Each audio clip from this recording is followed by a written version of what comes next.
సిబ్బంది దాన్ని తప్పు పట్టారు వీళ్ళు. రెండవసారి వచ్చేటప్పటికి ఇంకొక 1000 రూపాయలు తీసి అతను 13,000 రూపాయలు వాళ్ళకి ఇచ్చి ఇంకో 1000 రూపాయలతో ఆ స్కూల్ వాచ్మెన్ మెయింటెనెన్స్ అని చెప్పి ఆ హెడ్ మాస్టర్ల అకౌంట్ లోకి వేసి నడిచిపోయాయి.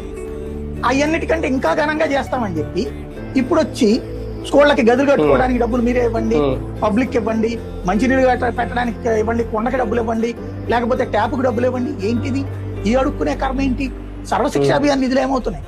కేంద్ర ప్రభుత్వ నిధులు ఏమవుతున్నాయి? నువ్వే చెప్తావు కదా జగన్ అప్పులు చేసి తెచ్చాడు. నువ్వు అప్పులు ఇప్పుడు అప్పటికంటే ఎక్కువ తీసుకుంటున్నావు కదా.